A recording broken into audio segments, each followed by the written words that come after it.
नमस्कार दोस्तों, आज की इस वीडियो में हम आपके लिए लाए हैं श्री धर्मराज व्रत की कहानी। राजा बभ्रुवाहन महोदयपुर में राज्य करता था। वह राजा बड़ा धर्मात्मा, दयालु तथा गौ, ब्राह्मण और अतिथियों का पूजक था। उसके राज्य में हरिदास नाम वाला महाविद्वान श्रेष्ठ ब्राह्मण था। उसकी पत्नी भी बहुत सुशील और धर्मवती थी, जिसका नाम गुणवती था। हरिदास विष्णु सेवक बड़ा तपस्वी था। तदनुसार उसकी पत्नी श्री भगवान की भक्त और पतिव्रता थी। उसने प्रायः सभी प्रसिद्ध देवताओं के व्रत किए, परंतु धर्मराज की अर्थात धर्मराज नाम से प्रभु की सेवा कभी नहीं की। वह गणेश के, चंद्रमा के, हरतालिका आदि देवियों के, राम जन्माष्टमी, शिवरात्रि आदि शिवजी के सभी व्रत किया करती थी।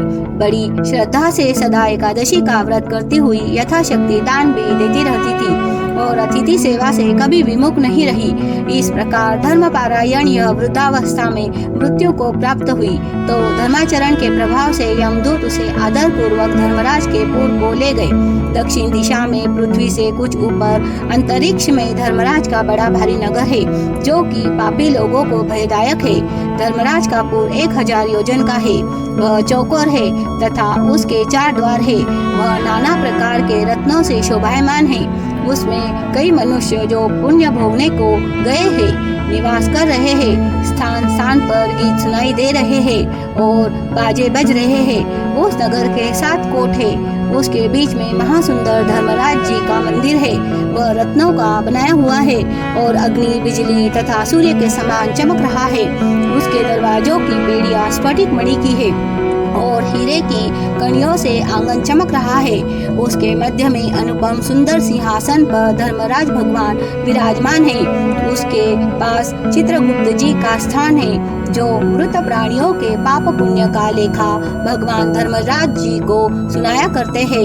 यमराज के दूत गुणवती को वहां ले गए। उनको देखकर वह भयभीत होकर कांपने लगी और नीचे मुख किए खड़ी हो गई। चित्रगुप्त जी ने उसके पूर्व जन्म के किए हुए पाप पुण्य का लेखा जोखा पढ़कर सुनाया। धर्मराज जी उस गुणवती की हरिहर आदि सब देवों में तथा अपने पति में भक्ति देखकर प्रसन्न हुए, पर कुछ उदासी भी उनके मुखमंडल पर झलकती हुई गुणवती को दिखाई दी।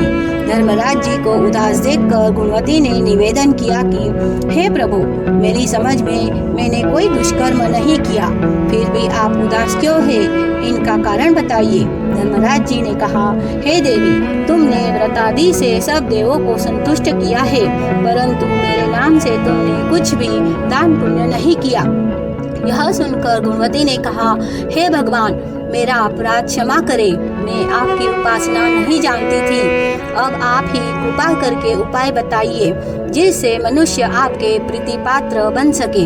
यदि मैं आपके भक्ति मार्ग को आपके मुख से श्रवण कर वापस मृत्युलोक में जा सकूं, तो आपको संतुष्ट करने का उपाय करूंगी। धर्मराज जी ने कहा, सूर्य भगवान के उत्तरायण में जाते ही जो महापुण्यवती मकर संक्रांति आती है, उस दिन से मेरी पूजा शुरू करनी चाहिए। इस प्रकार साल भर मेरी कथा सुने और पूजा करे। इसमें कभी नागा नहीं करे। आपातकाल आने पर भी मेरे धर्म के इन 10 अंगों का पालन करते रहे। धृति, यथा, लाभ, संतोष, क्षमा, यम नियम द्वारा मन को वश में करना, किसी की वस्तु को नहीं चुराना, मन से परस्त्रियां या पर पुरुषों से बचना, यानी मन की शुद्धि और शारीरिक शुद्धि इंद्रियों के वश में न करना, बुद्धि की पवित्रता यानी मन में बुरे विचार न आने देना, शास्त्र विद्या का स्वाध्याय यानी पाठ पूजा, कथा श्रवण या व्रत रखना और तदानुसार दान पुण्य करना, सत्य बोलना, सत्यता का ही व्यवहार करना और क्रोध न करना, ये 10 धर्म के लक्षण हैं। और मेरी इस कथा को नियम से सदा सुनते रहे या पढ़ते रहे और यथाशक्ति दान पुण्य तथा परोपकार करते रहे। जब साल भर बाद फिर मकर संक्रांति आए तब उद्यापन कर दे। सोने की या असमर्थ हो तो चांदी की मूर्ति बनवावे। विद्वान ब्राह्मण के द्वारा पूजन हवन आदि करे। मूर्ति की प्राण प्रतिष्ठा कर पंचामृत से स्नान करके षोडोपचार से उसकी पूजा करे। मेरे साथ में चित्रगुप्त जी की भी पूजा करे और सफेद काले तिलों के लड्डू का भोग लगावे। हमारी पूर्ण तुष्टि के लिए ब्राह्मणों को भी जिमावे और बास की छावनी में 5.25 सेर धान्य जवाब जो मुक्ता तुल्य मानी गई है भरकर गुरु या ब्राह्मण को भेंट करे। मेरे द्वार पर सुविधा पूर्वक चढ़ने के लिए सोने या चांदी की नसेनी भी दान देवे। सुंदर बनी हुई शैया भी दान दे जिस पर मुलायम गद्दा, तकिया और रजाई हो। इसके सिवाय कंबल, पादुकाएं, बांस की लकड़ी, लोटा, डोर, 5 कपड़े भी दान देना चाहिए। गोदान का सामर्थ्य हो तो श्वेत या लाल गाय मेरे लिए और काली गाय चित्रगुप्त जी के लिए दान देवे। ये दान की वस्तु सर्वधा धरण के लिए है। धनवान व्यक्ति और कुछ भी दे तो और भी अच्छा है।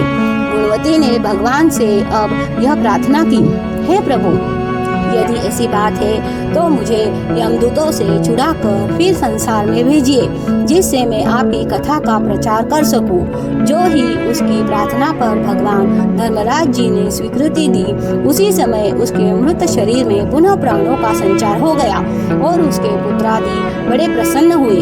इसके अनंतर गुणवती ने अपने पति पुत्रादि को वे सब बातें कही जो धर्मराज जी ने मनुष्य के कल्याण के लिए कही थी और खुद ने भी वह व्रत शुरू कर दिया। इस प्रकार वह गुणवती साल भर में धर्म कथा सुनकर तथा धर्म के 10 अंगों का पालन कर मृत्यु उपरांत स्वर्ग में पहुंची। जिस घर में स्त्री या पुरुष इस धर्मराज व्रत कथा को श्रद्धा से प्रतिदिन पढ़ते हैं वे दुखों से मुक्त हो जाते हैं। इसमें कुछ भी संशय की बात नहीं है।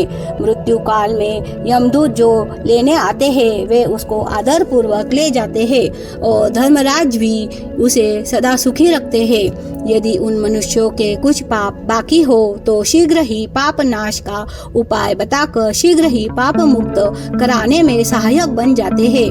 गरुड़ पुराण आदि में लिखा है कि पापी लोगों को यमदूत महान कष्ट पहुंचाते हुए ले जाते हैं, परंतु धर्मराज जी की कथा करने वाले यमलोक मार्ग में भी कष्ट नहीं पाते और वे प्राणी शीघ्र ही स्वर्ग तथा मोक्ष तक को प्राप्त कर सकते हैं। बोलो धर्मराज यमराज जी की जय।